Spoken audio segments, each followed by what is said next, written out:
तर मला सर्वात पहिल्यांदा खूप जास्त कौतुक महिलांचं वाटतंय बरं का. कारण खूप म्हणजे संख्या पण खूप जास्त आहे आणि माझं पण काम महिलांसोबतच आहे. ठीक आहे. तर पालमसाठीच नाही तर मला वाटतं मराठवाड्यामधूनच मी आहे.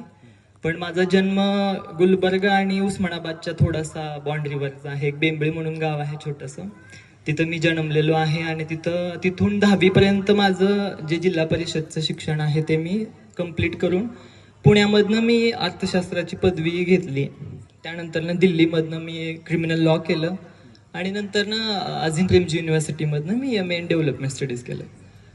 But I think there were a lot of problems, right? So असं होतं की ज्यावेळेस मी 10वी पासून पुढे गेलो तर महत्त्वाचं म्हणजे ग्रामीण भागातून एखादा तरुण ज्यावेळेस शहरामध्ये जातो तर त्याचे जे चॅलेंजेस असतात ते खूप जास्त वेगळे असतात, राईट? म्हणजे जिल्हा परिषदचा मुलगा म्हणजे इंग्लिश बोलू शकत नाही. त्याच्याशिवाय दुसरं म्हणजे तिथलं जे कल्चर असतं ते थोडंसं वेगळं असतंय, ते शहरी कल्चर असतंय आहे ना. आणि तिथून माझा प्रवास चालू झाला. तर मग ह्या प्रवासामध्ये सांगायचं म्हणलं तर मी खूप वेगवेगळ्या लोकांना भेटलो. मग मी परत बँगलोरमध्ये शिकलो. बँगलोरमधनं मी डेव्हलपमेंट स्टडीज केलं आणि डेव्हलपमेंट स्टडीज नंतरनं एक युनिसेफ म्हणजे आंतरराष्ट्रीय संस्था आहे तिथं मी जॉब करायला लागलो.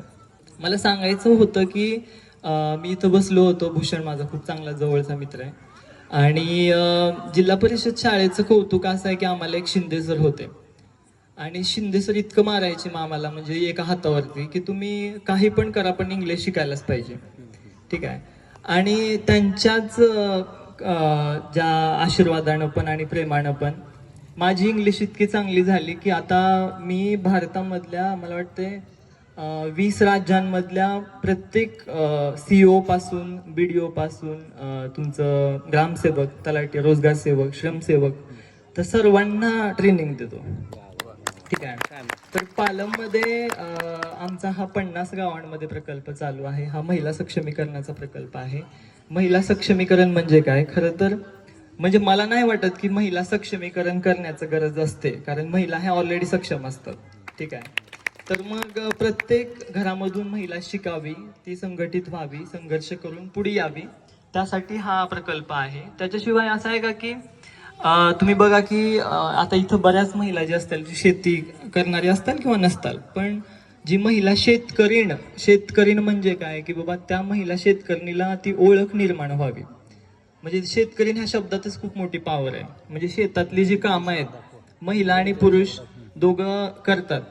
महिलांची कामं हे जास्त असतात पण पुरुषांनाच पुरुष शेतकरी म्हणून गिणलं जातंय. तर मग महिला शेतकरी, सेंद्रिय शेती, शेतीपूरक व्यवसाय आणि शासकीय योजना ह्या 2-3 गोष्टींवरती फोकस करून आपला हा प्रकल्प आहे.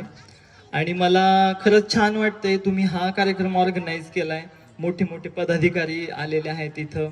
तुम्हा सगळ्यांचा खूप उत्स्फूर्त प्रतिसाद आहे आणि इथून मोठे मोठे कार्यक्रम व्हावे, अजून मोठी मोठी लोक यावी.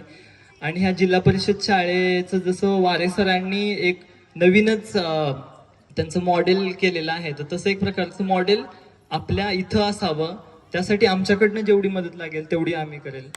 तर त्यासाठी खरंच धन्यवाद. Thank you so much. मला तुम्ही संधी दिली त्याबद्दल थँक्यू सो मच सर.